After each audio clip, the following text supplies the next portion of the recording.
You want me to go? You want me to? Okay. We're on to items B, presentations. The first item we have is a presentation by Tony Salerno, a handicap parking space request for 711 Grand Avenue.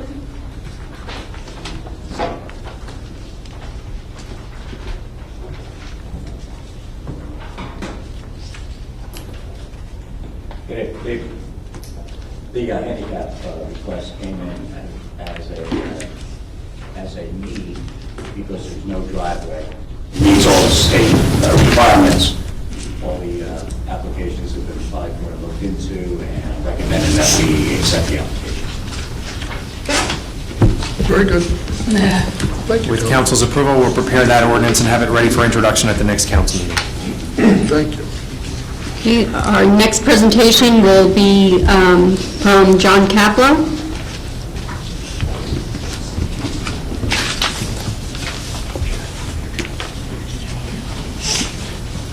Good evening, Mayor and Council. I'm just going to basically read from the document that you have and then be able to answer as many questions, hopefully all of you. I requested some of your time this evening to discuss and answer questions about APTV's equipment purchase, the purchase and installation of video equipment for the council chambers to enable APTV and any other approved media entity to record meetings, events, etc. that take place in the chambers room. This installation will be accomplished in 2 phases due to budget limitations. The first phase, to be commissioned immediately after all approvals are gained, and will be completed before the end of 2014, will provide for the following. The installation of 1 PTZ camera. I will just explain the acronym PTZ, which stands for Pan, Tilt, Zoom, words that you may have heard used in various television. We will install 1 camera. We will run all the necessary cabling for 2 cameras. I'll get to that in a minute. Back to the control area, and we'll look at the diagram in a moment. 1 camera, again, is purchased this year. We'll be running the cables for both cameras just to make things a little smoother next year when we purchase the 2nd camera. Connect the camera controller to the 2 cameras, connect the camera outputs to a switcher, put all this into an equipment rack with a multi-viewer, test and time the system, and then demonstrate its capabilities. As mentioned, the 2nd phase will simply be the purchase and installation of the 2nd PTZ camera. This equipment is to be purchased with APTV 2014 budgeted monies from our account from a state-listed and approved vendor. This order has been given preliminary approval by the Board of Trustees of APTV and will be given final approval after the conclusion of any questions and concerns raised by the City Council and City Management. Are there any questions I can answer? Yeah, I have one question. You're not requesting any additional funds from the city? Absolutely not. This is all within our budget parameters. I think the only thing I would need from the city is I will need to work out with someone emptying out maybe an unused desk or so in this back room, because that's where we're putting our little control area. The control area will be about this big. It's just for 2 small electronic boxes. It does not have to be used during executive session at all. This is something that we'll just turn on at the flick of the switch and be ready to record when the work session, regular session starts. Have you looked at the room right here, the conference room, to see where it might go, where it will not interfere with any meetings that might take place there? It can go any place we need, because that will simply determine where we take the cabling from the ceiling and drop it down along the wall in the far corner. We have great flexibility with that. And I would certainly work with anyone who's designated to find the most appropriate spot. And what's the size of it? It's about from my arm down. It's also on casters. It can be totally removed, just unplugged from the wall. We may do that for security reasons and bring the equipment back upstairs. Some of these last minute details haven't worked out. I'm still talking with Mr. Kelly about insurance and liabilities and how to take care of it that way. And so all this plays into that. But we can put it almost anywhere that it's deemed to be best. And one last question that I have. Anyone that may be using the council chambers other than for city, I'm just going to say official city business, have the option to decide whether they wanted to broadcast or not, right? It would be very difficult for anybody besides APTV to do this. First of all, just because I don't know the level of their technical expertise. Second of all, while the funds being used are from the city, they are budgeted for APTV's purposes. And if I could have no assurance of how it were to be used, I would be at some loss if there were to be a problem. No, that's not what I'm Oh, suggesting. okay. What I'm actually suggesting, if a group comes in here to use the council chambers, it is their option as to whether they want you to videotape or not videotape. We will be establishing a cost schedule, but the answer to that would be yes. One of the reasons we made this first equipment purchase as opposed to buying cameras and tripods that would go out in the street is we decided there's so many different commissions and committees as well as outside groups that use this room that we would make this room kind of a media hotspot. I want to break away for a minute. Can you hand me that? This is the cameras. This is a PTZ camera. I forgot to get it before I was talking. They're very small units. This is a motorized base that it's on, which is how it moves around. It will be put on a small platform, pretty much right over the mayor's head, up in that area. And then next year, the second one will go just to the side, one or the other side of the clock. And these things, as I say, they go all over the place. So right now, we'll also be able to get, when there's side comments from either of these deeper sections of the room, this is all covered and within the camera's range.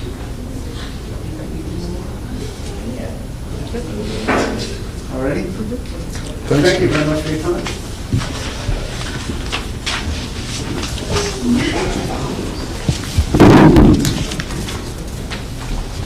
Matters from the city council? Yeah, well, wait a second. Jack, I thought we were going to talk about the letter we got from I thought that was going to be added to the agenda. I'm going to discuss it before you talk about the railroad crossing closing. Yeah, I was going to discuss it. We can start discussing that right now. Yeah, I would like to. If you want to open it up and tell everybody about the letter that we got, we'll go from there. As City Council knows, the State Department of Transportation, along with New Jersey Transit, made a field inspection in August, I believe. August 1. And they had met with our engineer back in November. Our engineer did communicate that any railroad closing or crossing to be closed would have to be approved by City Council. So there was no indication on the city's part that we would ever want to close one of the crossings. The diagnostic team made up of the Department of Transportation, New Jersey Transit people, have issued a memorandum of record and is recommending to the Director of the Department of Transportation closing the intersection at both Summerfield and First Avenue. I understand it is City's Council's desire not to close either one of those crossings. And for most of the zoning board members, most of the planning board members, speaking to local professionals, architects and planners, they also believe it is a poor idea to close any of those intersections. So I will be responding on the city's behalf that the city is not in favor of closing either intersection at Summerfield or First Avenue. I would also like City Council's authorization. I think we have to have a hard-hitting response to the letter that was prepared by the DOT. Certain comments in their letter, this is letter dated September 26th by Todd, the DOT's diagnostic team leader. He makes certain points such as the County of Monmouth is in the process of a roadway diet and reducing the lanes from 4 to 2.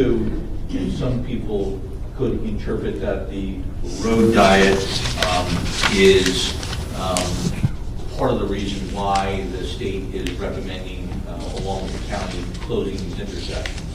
I'd like to have an independent, large-name engineering firm, assuming there's a modest cost, suggest that the road diet has no significant impact relative to the street closing.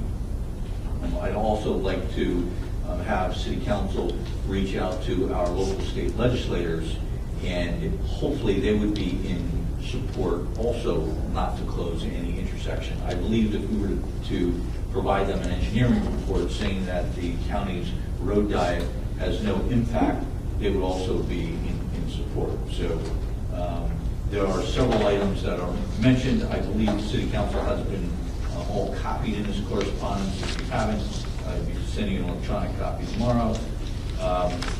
Some of the things that are mentioned that we would, again, include in our report is the traffic counts the county relied on was 5 years old, and a recent traffic count that was only held 2 days, September 11th and 12th, and considering September 11th may have been an actual slow traffic day, that there were, in a single day, 1,500 vehicle crossings. And I don't consider that a small number, but that was just at the intersection of Somerville. So I will start to prepare a response. One of the items, again, that they would put up just as they call it, a decorative fence. I don't think that we should be walling off the west side of the city from the east side of the city at all. And a decorative fence, any fence, is sending that wrong message. Also, their plan is very preliminary in nature, where they would try to reroute traffic going down Summerfield to Monroe, but they suggest only if width allowed. So there wasn't even a sufficient engineering study done to see if traffic can easily be diverted that is moving down Summerfield to Monroe. So this is, I suggest that we would argue, very preliminary, but the city, regardless, even if traffic could be diverted, is still in opposition of the plan. So I just want to get council's confirmation that they would like me to proceed in this fashion. Yeah, I don't think they should be closed. I myself use them. And I believe you should go ahead.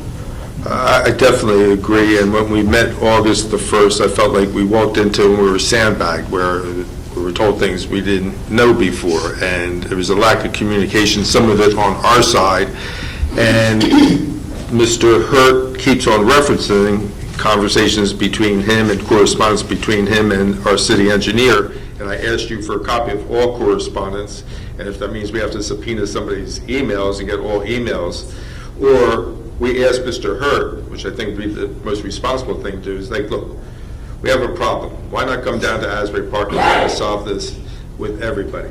I reached out to Freeholder Arnone, who's in charge of the engineering department as the liaison to Freeholder. He knew nothing about it, and I said, you know, well, with all due respect, Mr. Freeholder, your engineer was at this meeting and said, and I told him, I said, you know, Tom, you know, we had a meeting with your engineer about the road diet 2 months before this, and he never said boo about shutting down the railroad tracks. And we brought it up that day. We said, well, why didn't you say anything? And he said, well, nobody asked me. I said, well, that was the dumbest answer I've ever heard in my life, and I'm not going to say what Mr. Arnone said, but he was kind of in agreement. But so he said he will come down to Asbury Park whenever you say, with the head engineer, Joe, I forget his last name, not Fred, running this project. And again, looking to resolve this. He's originally from Asbury Park.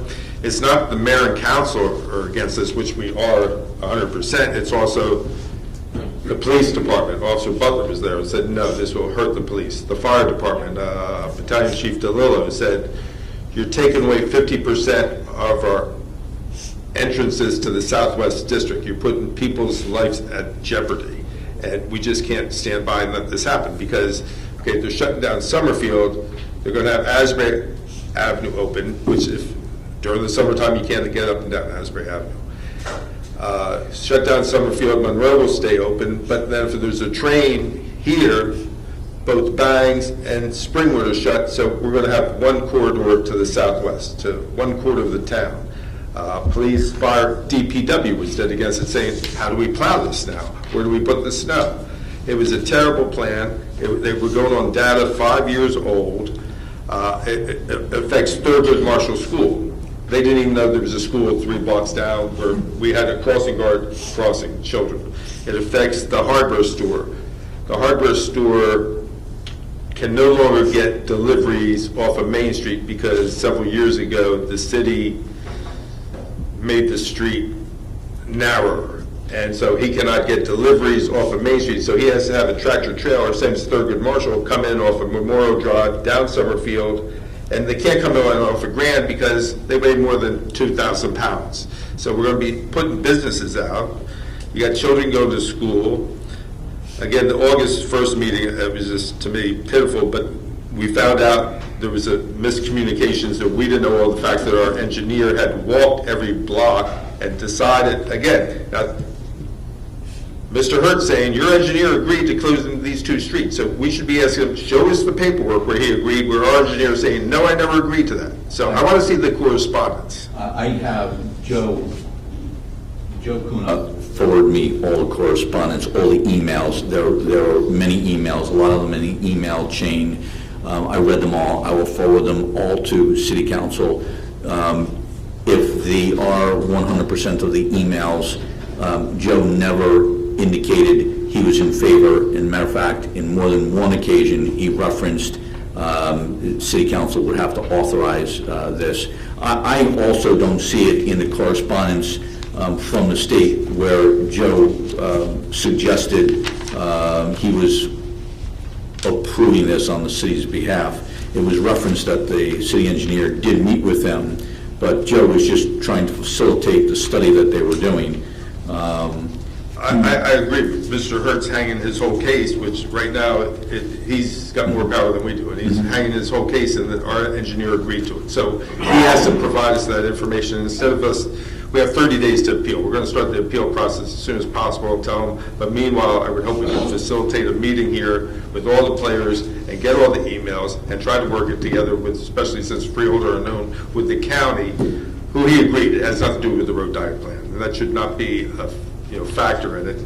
And he didn't have all the facts, so he was just shooting from the cuff also, but he would gladly attend this meeting. And some of the things they stated in their letter were just totally ridiculous.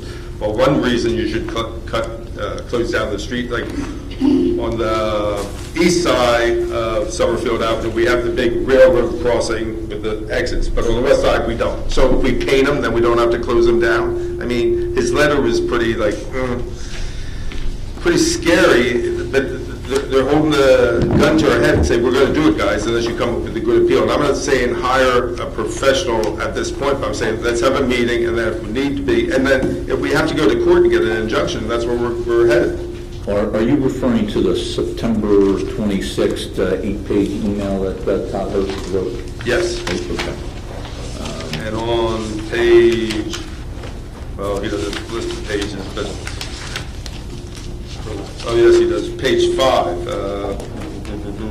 number 24, railroad pavement markings do not exist on the easterly approach to the crossings. Stop bars are present. So if we paint railroad crossings, we don't have to close down this intersection. I mean, there are no railroad advance warning signs in either direction. So if we put up signs saying railroad ahead, we don't have to close it down. So it's a sketchy letter at best. But to get everybody together in the room and try to solve this without them spending money, we spending money on lawyers and special consultants and everything, and fight this in the courts and injunctions for 10 years. And again, it's our professionals, it's police, it's fire, it's DPW saying, people are going to get hurt, do not do this. And as much as this is Summerfield Avenue, they keep on referencing, and guess what, next year we're closing First Avenue also. Jack, I'm sorry, this has been going on for a while. This isn't the first time they've come and tried to close down streets. Before they had given the previous council more streets that they wanted to close down.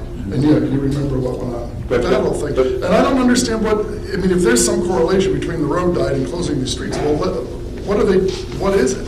And why do they keep insisting on these, especially these 2 streets? Because they were on this before. And we keep telling them the traffic is too heavy on these streets. And we even suggested a couple of others. They didn't even want to, they didn't even want to hear it. But what is it specifically about these streets that bothers them so much? We can't figure that out, John. Exactly. So would you like me to, if Hurt may not want to, he may suggest that his report is his report and not want to come out to a meeting of city council, but would you like me to try to schedule Todd Hurt, the author of this letter, and Freeholder Arnone and the county engineer for the next work session? No, I would say even sooner, because we're on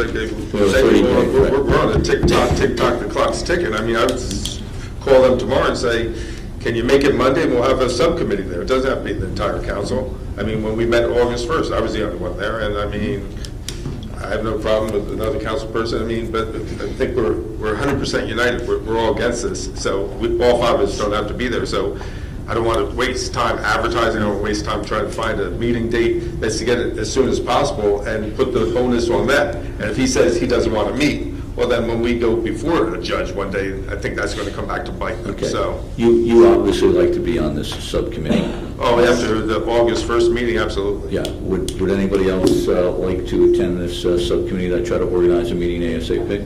I'll be on it. Okay, Mayor. And I would like police, fire, DPW, the same it doesn't have to be the same representatives. It was Battalion Chief DeLillo, Officer Butler, and Anthony Thompson, and all three of them represent their departments in the city great, and said, no, this will not work. We know this town, and you don't know this town. You've taken away, you're going to kill somebody with this idea, stupid idea. But since they threw the gauntlet down and said you have 30 days to respond, and I don't know if they're talking about working days, business days, whatever. So let's try to set up the meeting. Meanwhile, if you have to file, if Fred has to file any briefs for the 30 days, whatever they're called, we do the first one first, and then we go from there. And eventually, I think we're going to be going to an injunction to try to stop it, because they basically laid out the time frame when they're going to do everything. If you get to page 7 and 8, it gives time frames. And they're going to give us $15,000, God bless them.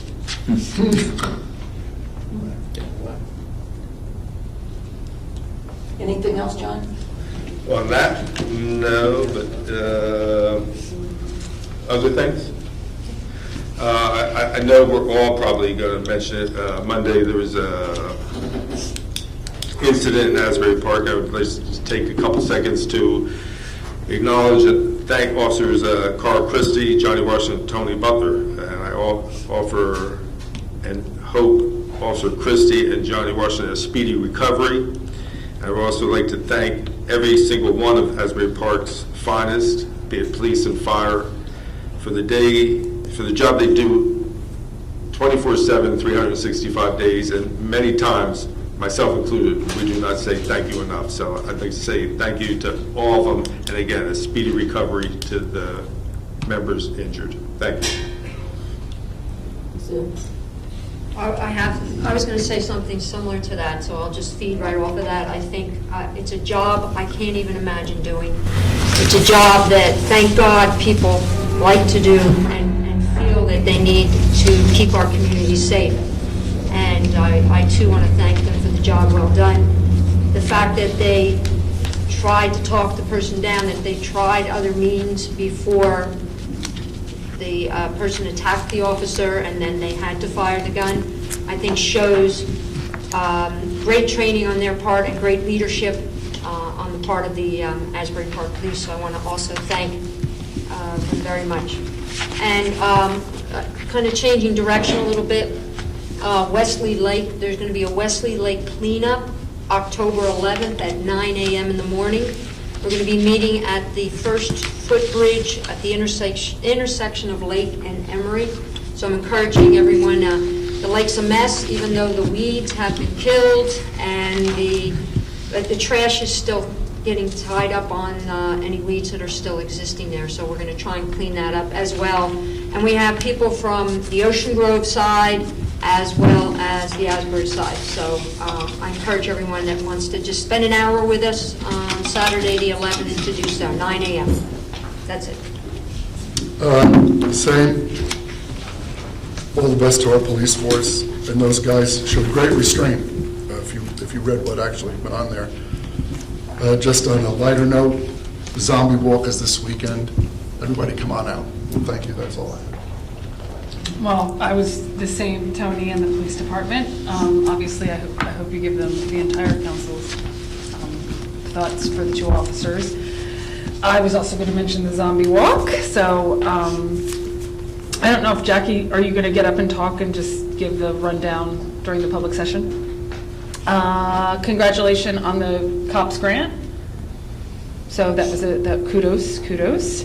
And then, Jack, this one's for you. Any update on the first Office of Emergency Management We meeting do. that I've been asking about before? We do. We have a meeting that is going to be scheduled for October 14th, and I understand the OEM coordinator will be sending out, if he hasn't this afternoon, they will be going out tomorrow, the latest, announcing both the date and time and location of the meeting. And that'll go to the entire council. Yeah.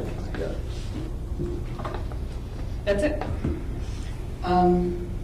This month is Hispanic Heritage Month, and so there are 54 million Hispanics in the United States.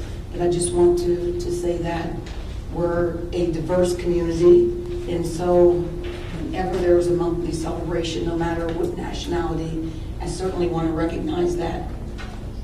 In addition to that, no one wants to pay taxes. And you know that old adage, there are only two things in life that you have to do? Okay, there you go, death and taxes. And I think each of us walked away feeling very badly at the last council meeting because of a individual that got up at the mic and talked about his personal situation. You know, that has concerned me since that time.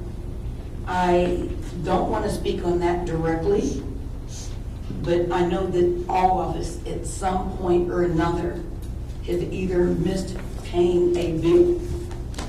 Unfortunately, if that happens with credit cards and even with the taxes, there ends up being compound interest. And so I would caution everyone when it comes to city taxes, just please be aware of it, because you don't want to end up incurring a bill that's much larger than it initially would have been. The first meeting of the CBI Community Development Initiative took place last Friday. Deputy Chief Salerno was there and gave a presentation on the status of the police department this summer and even on a year-to-date basis. And I mean, we have to be really pretty proud of the fact that there has been a huge reduction in crime in the city of Asbury Park.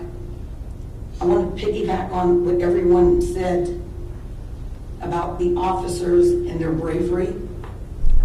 And I say that because the psychological impact is immeasurable. We know that probably physically they will recover. They are skilled and trained to act and react the way they have been trained. But afterwards, it's a whole different story on a personal level. And so I hope we can keep that in mind. But I would like to thank Deputy Chief Salerno for his presentation at the CDI meeting. There was also a lady from 180 that gave a presentation dealing with domestic violence. And when I first joined CDI, it was about 3 years ago, domestic violence in the city of Asbury Park was higher than even the shootings and the crimes we had. And it's been going on since the beginning of time. It's not only women that are abused, it's children and it's men in some cases, believe it or not. But I would hope all of us would be more cognizant of the fact that domestic violence is here and it's around. A little bit on the lighter side, this coming Tuesday, there's going to be a workshop right here in council chambers. and it will be on the city website. There'll be more information about it. But do you want to learn how to start a small business or expand one in Asbury Park? I've spoken about this probably for the last 2 or 3 council meetings. There are individuals that are going to be here, Intersect Fund, UCEDC, New Jersey Community Capital, GNEC, SBDC, and Inventing A to Z. They will have micro money available for individuals that may want to start their own business. So I encourage you to spread the word on. It will be advertised throughout the city. This, in my mind, is another opportunity. There are a number of different things that we should look at as far as trying to make a living.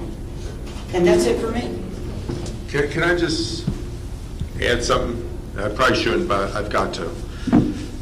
The gentleman at the last meeting that got up and complained about his taxes, and I don't blame anybody complaining about their taxes, but a lot of his numbers really hit me hard, where I went in the following day and met with the tax assessor, and the numbers weren't even close to being accurate.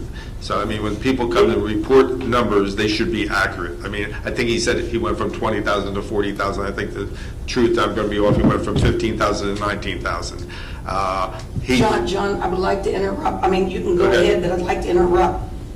I tried to position what I said so I would not put anybody on the spot in public.